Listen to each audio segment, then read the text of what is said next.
Welcome to Jenkins tutorial. Today's topic of tutorial is Jenkins Management. So in this topic we will learn how to manage Jenkins configurations and various other things globally. These configurations which I am doing, it will be applied to all jobs and projects for which the Jenkins server is running. So the prerequisites, let's go through the prerequisites. Prerequisites are Java installed. Java should be installed, Jenkins should be up and running, and you should be logged in as Jenkins admin or having proper appropriate access for managing Jenkins. So these all the things I have already covered in previous tutorial. So if you are having any doubt or you have not covered, please go through the previous tutorials. So coming to the point, today's tutorial. So today's tutorial is first managing Jenkins. So let's start.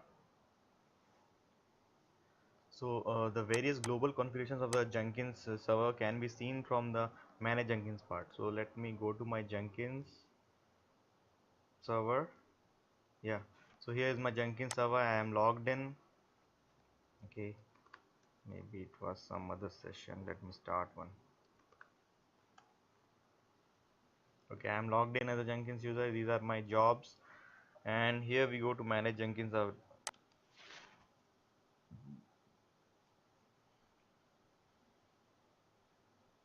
Okay, so in here in manage Jenkins we can see various options available, like we can see configure system and configure global security, configure credentials, global tool configuration, reload configuration from disk, manage plugins, system information. These all things can be seen here. So let's start with the configure system part. Just click on it. So here we can set the global settings for all the jobs and the paths which can be set globally for all the projects.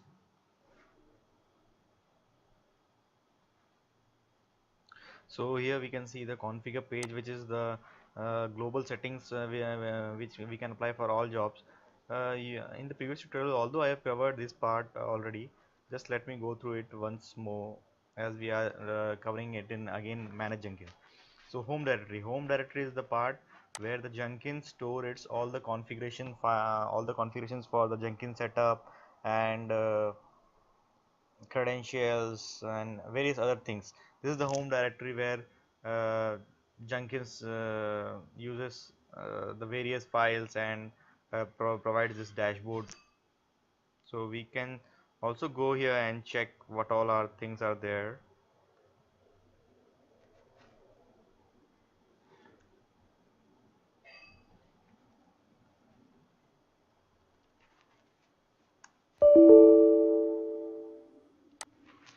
I have draw. Okay. So we are here in Jenkins workspace. So we can see the cache folder here where the Jenkins store its caches, and you can see jobs folder, like whatever folder which we create and is running on the master node. So we can see all the jobs here.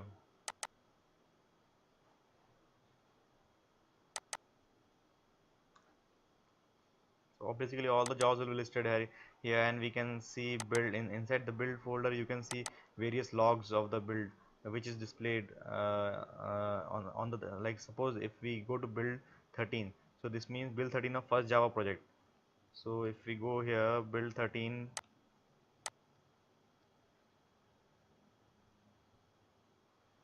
first Java project, build number 13. So whatever you can see here in the logs,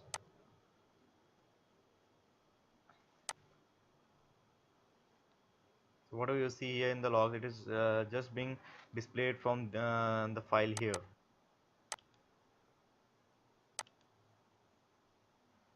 See, whatever we see here, all those things are being displayed in the Jenkins console log from here. Okay, so let's go. So this is the inside the job Jenkins. We can see this is the config.xml, which is the most important part for the Jenkins, because all the configurations of the Jenkins server are loaded from this. So if you make any changes here, it'll be very difficult to retrieve the same configurations again. Here it stores the users. If you can see, I have the only Amrit as a user for now, and its config.xml is here. Then secrets, password and all are stored here. So various other things can be seen here inside the Jenkins configuration path. This is the Jenkins home directory. Okay, let's come here. So this is the system message. System message is for displaying the on the message on a Jenkins server. Like if you don't know anything, just click on the question mark. It will display the why or for what purpose this is created. See, this means this is clearly displaying here. This message will be displayed on the top of the Jenkins page.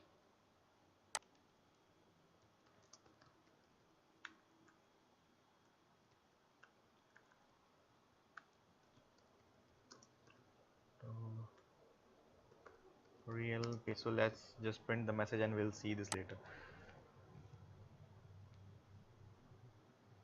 So here if you want, you can different workspace, you can mention it here, and it will create the workspace root directory and other things here. See, this is the Jenkins workspace for creating various jobs, working workspace and all. For master nodes, it will take from here. Now coming to the hash of executor, this means at a time, if we trigger, by default it is 2, which means at a time if you trigger suppose 3-4 jobs, so only 2 of the jobs will be executed, the first 2 which you executed, rest will be in queue. So we can increase whatever the number, increase the number to any number of our choice, so that we can concurrently execute the jobs. So you can just use this node as much as possible you can use, or if you want you can mention the label here. And quiet period. Now coming to the quiet period. Quiet period is the time which a job waits before starting. So we can pick question mark here. I think it is 5 seconds.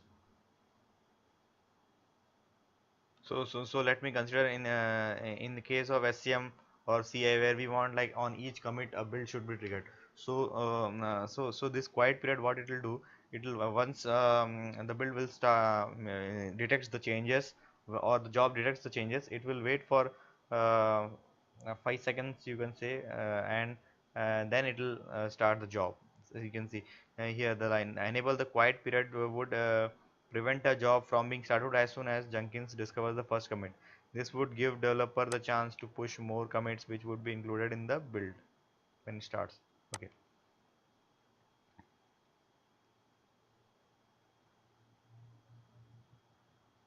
And here this SCM checkout retry count means, like suppose while doing checkout using Git or SPN, there is some network issue. So here we can mention how many times it should try to check out. So if you mention 2 3, first time it will try, if it is able to check out, it will go through it and start the various steps of the build. But if it is not able to check out due to some network issue or some other issue or Git issue, so or SVN issue, then it will just, if you make it 1, then it will try once more time. And with the help of restrict project naming, like if you don't want the users to write a name to name anything, and you just want them to follow a naming convention which may be required for for a particular project, so you can mention the pattern here. Just in the pattern you can mention, if you mention FDOC star, and here you can give the description.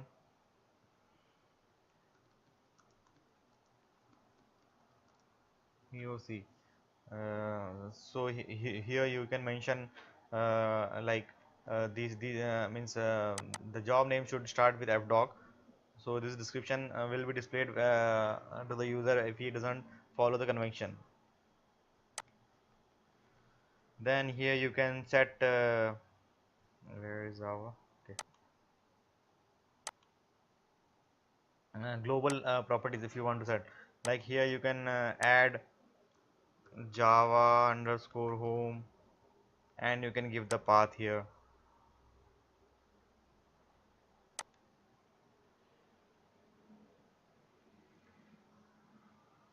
Like let me give the path of my java, which is at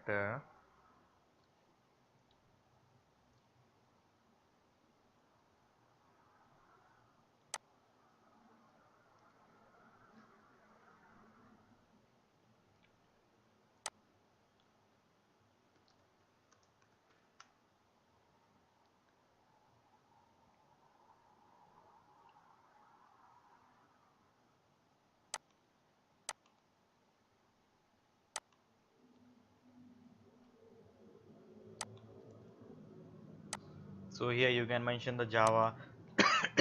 Similarly you can mention and home, and you can give the path of and installation, and then you can give your tfs. If you have tfs whom, you can give the path of tfs, and then various other things, means you can in the environment variables which you set mostly set in etc profile or bash profile or bash rc. So those things you can mention it here, and Jenkins will while executing the job, it will take the environment variables from here. Now tools location, here you can add like different kind of tools whatever you want. If you want ant 10, install that ant 10, and you can give the path directory here. Then you can if you want, you can give maven, you can give the home means the path here. So those things again just tool is whatever the build tools or various kind of tools you are using in Jenkins with the help of plugins. So those things you can mention here. Uh, Now coming to the other part, like you can check this box. This is by default checked only. This will like whatever the Jenkins is having issues, like um if you have used for Jenkins at least for a month, you will see like you may have faced some issues with plugins, or some various kinds of issues are there. So whatever the issues are there, it will send a report to Jenkins with the help of this. And then you can use a timestamper. You can mention the timestamp format here, which is the one which we see is by default, so that it will display the time if you choose the option of timestamper in the job for various steps. Here you can choose administer monitor configurations.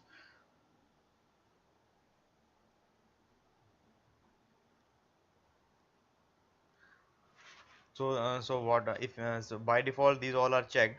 If you don't check, it will not show the warnings, and also like you must be seeing some warnings in the Jenkins admin page, or when you open the dashboard, there must be some error or something shown as a warning.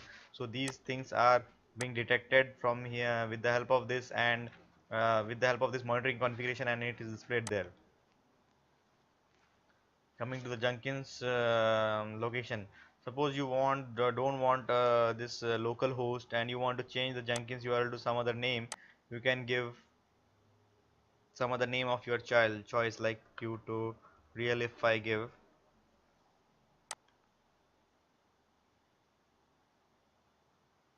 then you can give the system admins your email, so that uh, the mail ID from which Jenkins is sending mail after the job completion, if you have set up, so it will display that mail. You can then there's the option of SSH server. So you can fix the port of SSH server for connecting Jenkins through command line, etc. So you can make a fixed port for that. You can disable it. By default it is randomly set. So let's see for more details. The Jenkins can act as a SSH server also using Jenkins CLI command. So if you want to use some tools like mm, use some tools instead of using GUI for doing various tasks, so in Chef or Puppet or those things, you can use Jenkins CLI format, and you can pass the SSD format here for connecting to Jenkins. Then you can use your GitHub server credentials you can give and use it globally on across all the jobs. Since these are Dockers, you can mention the Docker label, Docker registry URL. So all these things, whatever you do is global here. So let's see the subversion. So subversion, various version are there. You can just select the path and you can then which shell you want to use. Like by default, Jenkins selects bin sh, I think. Yeah, bin sh. By default, bin sh. If you have some other shell executable location, you can mention it here so the Jenkins to take it. Now coming to the extended email, Jenkins also has a email notification part, so which can be used to send mails for the various reports of jobs or various whether the job was successful, failed, unstable. Those things can be set up from here. So here we need to mention the SMTP server name, provide the various details in the form, and once it is set up, we can use in the job and we can send a mail using that. So let's try to set up an email notification in global configuration. So I will set up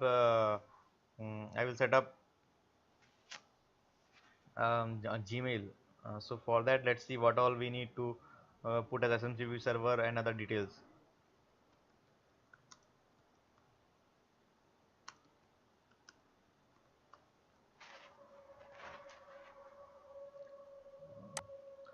I think it is smtp.gmail.com.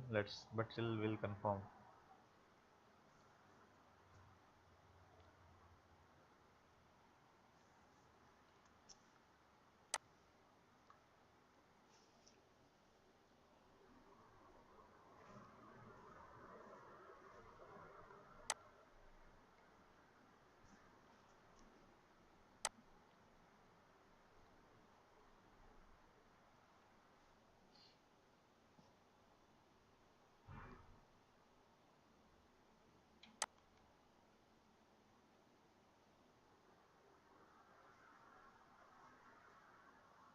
Yes, it is smtp.gmail.com.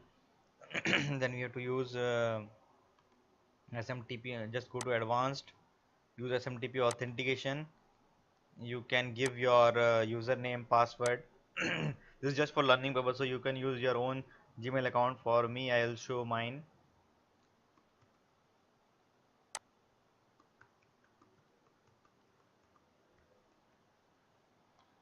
You just select your option use SSL and take the port from here 465. You can mention the reply mail ID so that whoever replies back after the mail is sent using Jenkins, it reaches you or the required person. Now as all things is set, we have to set one more thing, because Gmail is most secure, so we need to just disable the security part for our mailing system to work. So just for that, just go to your account,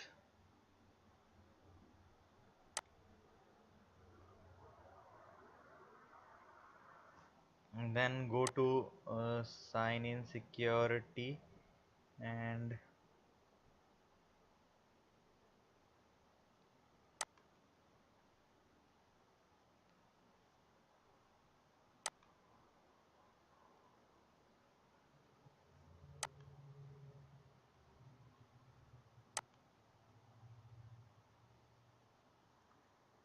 I think this is the one, device activity and notifications.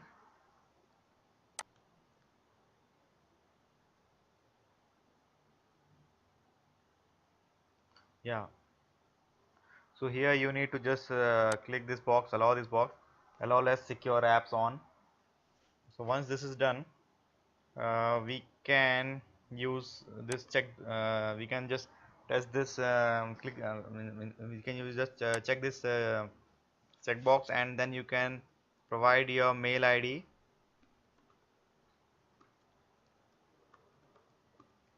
to test the configuration is working or not, that the one you have set just now.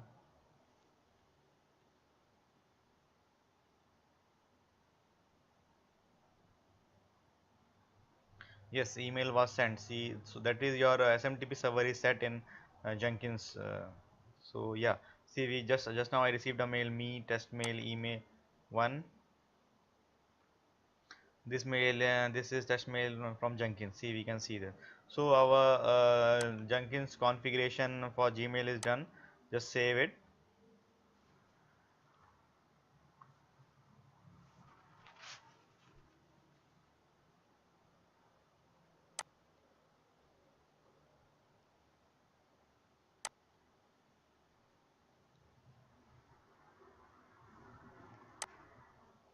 Now let's move on to next part of our tutorial, which I discussed earlier.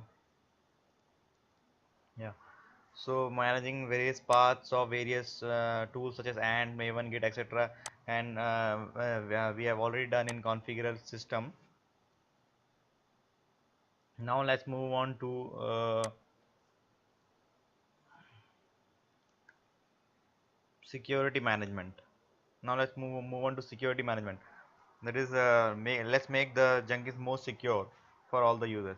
So for this, you just need to go to global, configure global security. Yeah, here. So here we can see enable security. In this, you can have some fixed port which is open in your Jenkins server on the platform on which Jenkins server is running, and you can mention the fixed port here here for running on the particular port, so that nobody can guess that, or maybe it can be made more secure. By default, it is disabled.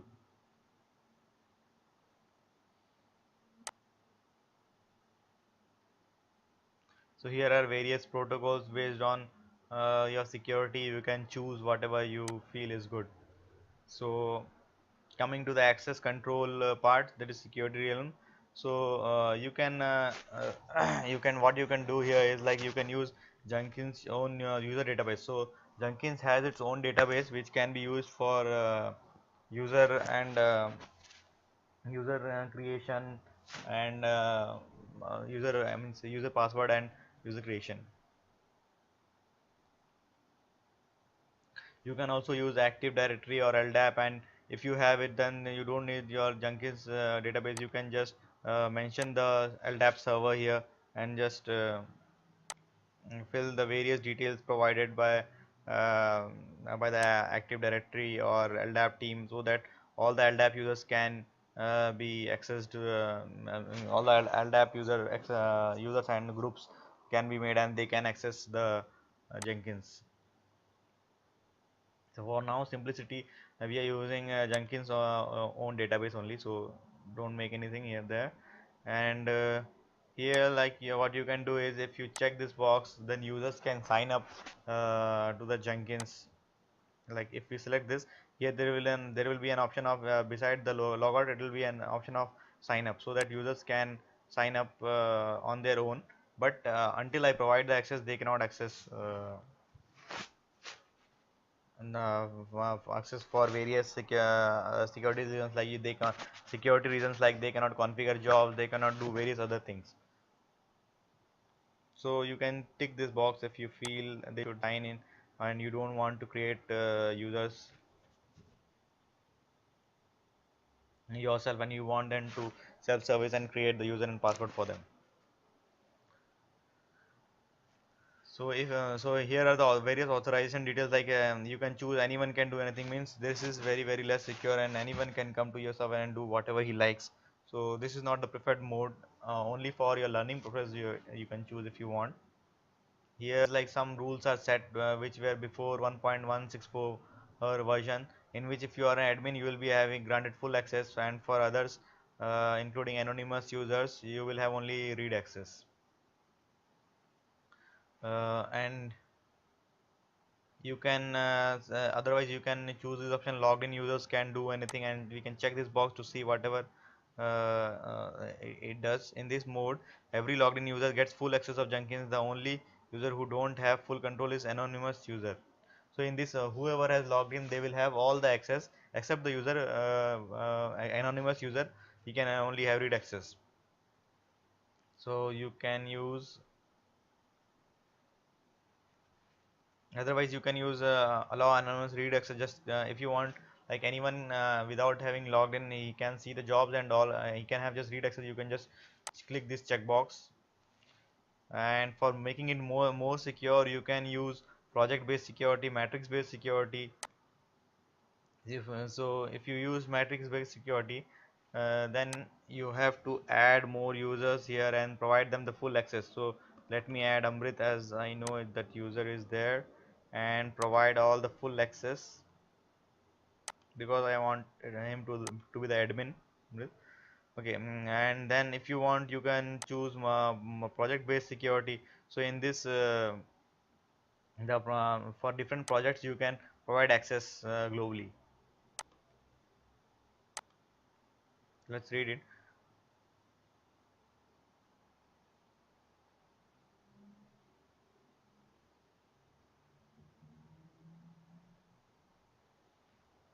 So in this, what you can do is, like, you can create some group, and inside that group you can have several users, and you can add the group here so that they can have access to the projects based on the group access. So instead of creating users again and again, you can just create a group, like you can use software development group, and inside that you can mention 10 developers, and all the 10 developers will have the same access whatever you provide here. For now, I am just going with matrix based security for our tool. And the markup format, you can choose the format, save HTML or plain text. For by default, I am just going for plain text. Now for making it so more secure, you can use default from these algorithms like enable proxy compatibility and those things. These are more advanced. For basic, you don't need these as of now, but still, if you want, you can just come here and check the, means click on the question mark and you can see.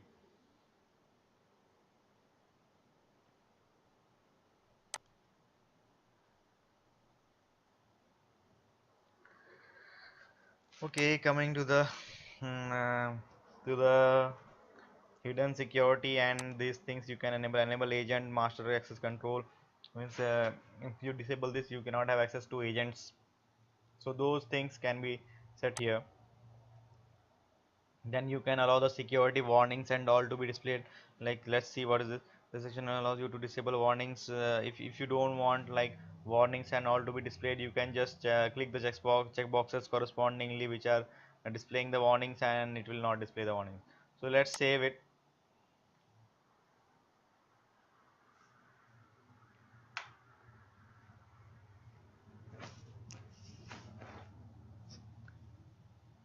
So just now we covered global security also. So these are the warnings which you were seeing. So these also can be from the global configurations. If you remove these warnings, you will not see these warnings also. Now we have covered security management.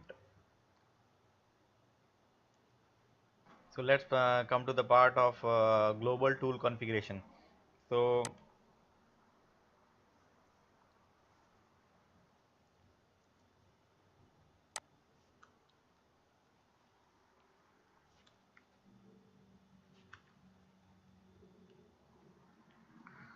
this part, global tool configuration, also I have covered in previous tutorials. So briefly, I'll just go through what we are doing here. So global tool configurations contains the various tools, and you can install more than one version here for the various tools. Like for JDK, you can use different JDKs, and you can install all the different JDKs here. Like, you can use the install automatically option, or if you have the already JDK installed on your system, then you can use that. So when you install 2 or 3 JDK, you can just call the same JDK uh, from the job. And like suppose, let me tell you, like if you have JDK 7, JDK 6, JDK 8, so you can install all the 3 from here. Like you can give Java JDK 8, and you can just use this and provide the password and username and password for your Oracle account, from where it will download the JDK. Then you can use one more installer. Here you can use JDK summarily 7, and then you can agree and you can just enter the user password. So these things will be used when the job when in the job, in the configuration part, it will ask for which Java version you want, 8, 7. So these are the names which will be shown there, and you can just select from the option. And then also you can, if you are having on Windows, you can just use Windows, and you can just uh, give the name whatever name, and you can give the tool home here, and it will take the from the OS the Java version. Similarly, you can set up the Git versions 1, 2, 3. Like suppose this is the default version you are already having, or it's there in my system. If you want one more, just use Git, and you can give Git any version, new version, and then you can give the path to that. Or if you are doing install automatically, just use that option. Now install also you can use using tar and other things you can mention here how you want to install. And then you can have several versions of Gradle. So these are like all the in the global tool configuration, it contains all the tools which are being used in for the build. Jenkins is mainly used for Java based projects. So but can also be used for .NET and other projects, but basically as it is used for Java, right? So various options which we can see is for are for Ant, Maven, Gradle, Docker, Maven, etc. So these we can configure multiple versions of the tool and use it in the job as per our convenience. So this is what global tool configuration comprises of. Now let's move on to load configuration from disk. So load configuration from disk, what it does is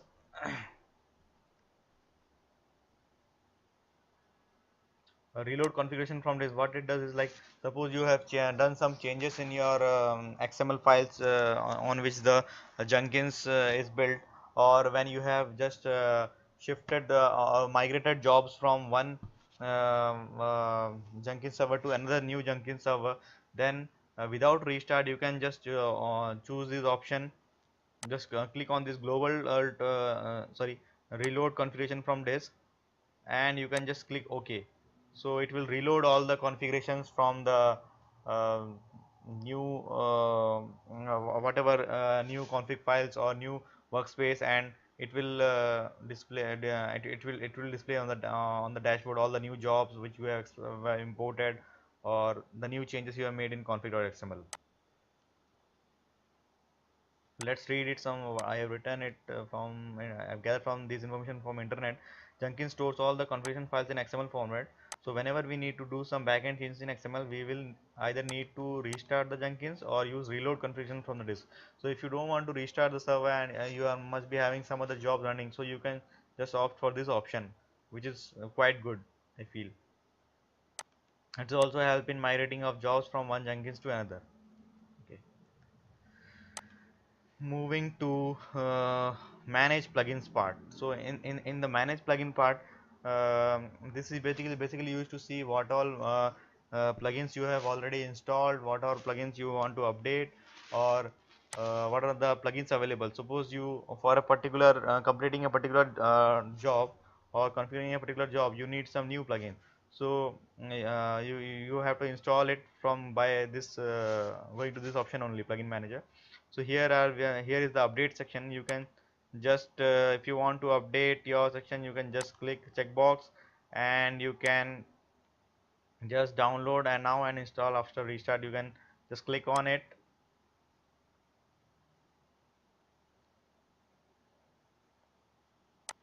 Let me enable auto refresh. So this is downloaded, we can see, and you can go to the page again.